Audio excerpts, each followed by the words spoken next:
नमस्कार। 17 फरवरी को मुख्य चुनाव आयुक्त की नियुक्ति को लेकर सरकार एक अहम बैठक करने जा रही है, क्योंकि 18 फरवरी को मुख्य चुनाव आयुक्त राजीव कुमार रिटायर होने वाले हैं, जो 25वें मुख्य चुनाव आयुक्त थे।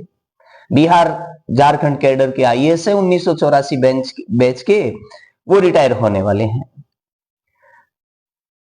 19 फरवरी को चुनाव आयुक्तों की नियुक्ति को लेकर सुप्रीम कोर्ट में एक मामले में सुनवाई होने वाली है। अब बात यह आती है कि सरकार और विपक्ष क्यों है चुनाव आयुक्तों की नियुक्ति को लेकर आमने सामने। सर्वोच्च न्यायालय ने 2023 में क्या कहा था? सर्वोच्च न्यायालय ने 2023 में मार्च 2023 में सर्वोच्च न्यायालय में 5 सदस्यीय संवैधानिक पीठ ने 5 जजेस की बेंच ने फैसले में कहा था कि चुनाव आयुक्तों की नियुक्ति करते समय एक कमेटी राष्ट्रपति को सिफारिश करेगी और उस कमेटी में प्रधानमंत्री, लोकसभा में विपक्ष का नेता और मुख्य न्यायाधीश शामिल होंगे। सरकार दिसंबर 2023 में चुनाव आयुक्तों की नियुक्ति को लेकर एक विधेयक लेकर के आती है। उस विधेयक में सरकार कहती है कि हम प्रधानमंत्री, लोकसभा में विपक्ष के नेता और केंद्रीय कानून मंत्री को रखने वाली कमेटी बनाएंगे। ये 3 सदस्यीय कमेटी बनाएंगे, जिसमें सुप्रीम कोर्ट के मुख्य न्यायाधीश को नहीं रखेंगे, बल्कि हम केंद्रीय कानून मंत्री को रखेंगे।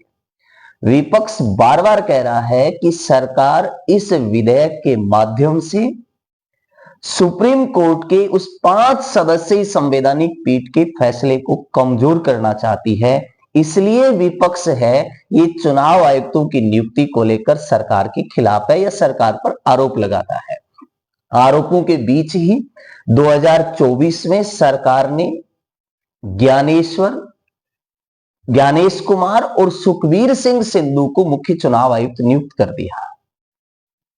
विवादों के बीच वो चुनाव आयुक्त नियुक्त भी हुए। अभी सीनियरिटी के हिसाब से अपन देखें तो अभी ज्ञानेश कुमार का नंबर आने वाला है, जहां तक अपन समझ पा रहे हैं, मुख्य चुनाव आयुक्त के रूप में 2029 तक उनका कार्यकाल रहने वाला है।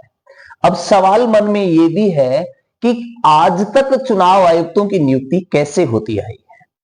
दरअसल चुनाव आयुक्तों की नियुक्ति के लिए सरकार, जो एक तरह से यूं कहें पीएमओ के आसपास के जो सेक्रेटरी लेवल के जो आईएएस अधिकारी हैं, उनमें वरिष्ठता के आधार पर चुनाव आयुक्त नियुक्त करती आई है। कौन होता है चुनाव आयुक्त? इसकी योग्यता के संबंध में संविधान में तो कोई उल्लेख नहीं है, लेकिन अपने यहां वरिष्ठ स्तर के प्रशासनिक अधिकारी को चुनाव आयुक्त नियुक्त किया जाता है। अब बात यह आती है कि क्या स्थापना के समय से लेकर आज तक जो चुनाव आयुक्त हैं वो 1+2 के फॉर्मूले पे ही होते आए हैं, यानी एक मुख्य चुनाव आयुक्त और 2 अन्य चुनाव आयुक्त? नहीं। जब 25 जनवरी 1950 को चुनाव आयोग की स्थापना हुई थी, उस समय एक ही सदस्य इसमें हुआ करता था, मुख्य चुनाव आयुक्त। लेकिन 1989 में जब सरकार ने 61 कॉन्स्टिट्यूशन अमेंडमेंट किया था, उस समय मुख्य चुनाव आयुक्त थे पेरी शास्त्री, आरवीएस पेरी शास्त्री उस समय मुख्य चुनाव आयुक्त थे। सरकार और उनके बीच में मतभेद रहे। उन मतभेदों के बीच सरकार ने एक कमेटी बनाई थी, तारकुंडी कमेटी।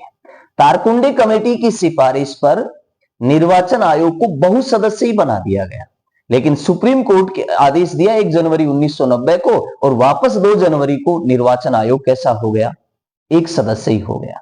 1993 तक निर्वाचन आयोग एक सदस्य ही रहा, लेकिन 1993 में दिनेश कुमार गोस्वामी समिति की सिफारिश पर निर्वाचन आयोग वापस बहुसदस्यीय बना दिया गया, जिसमें एक मुख्य चुनाव आयुक्त और 2 अन्य चुनाव आयुक्तों की व्यवस्था की गई है। और वही दिनेश कुमार गोस्वामी समिति है जिसके कहने पर ये जो फोटोयुक्त पहचान पत्र है ना, अपने पास है, वोट डालने अपन जाते हैं, वो दिनेश कुमार गोस्वामी समिति की सिफारिश पर ही जारी किए गए थे। अब चुनाव आयोग में सबसे बड़ा दोष भी है। चुनाव आयुक्तों की नियुक्ति को लेकर बहुत सी बार अलग अलग विशेषज्ञों की आलोचना भी की है कि अपने यहां संविधान में कहीं पर भी चुनाव आयुक्तों की योग्यता के संबंध में उल्लेख नहीं है। दूसरा, ये रिटायर होने के बाद किसी दूसरे पद पर काम नहीं करेंगे, ऐसा भी इन पर किसी तरह का अंकुश नहीं लगाया गया है। संविधान के अनुच्छेद 324 के सब क्लोज 2 में यह व्यवस्था अब कर दी गई है कि मुख्य चुनाव आयुक्त और अन्य चुनाव आयुक्त रहेंगे चुनाव आयोग में। चुनाव आयोग वैसे एक अखिल भारतीय संस्था है जिसका केंद्र के लिए भी महत्व है और राज्य के लिए भी महत्व है। स्थापना का उद्देश्य यह था कि देश में स्वतंत्र और निष्पक्ष चुनाव संपन्न करवाए। ये चुनाव आयोग की स्थापना का उद्देश्य था।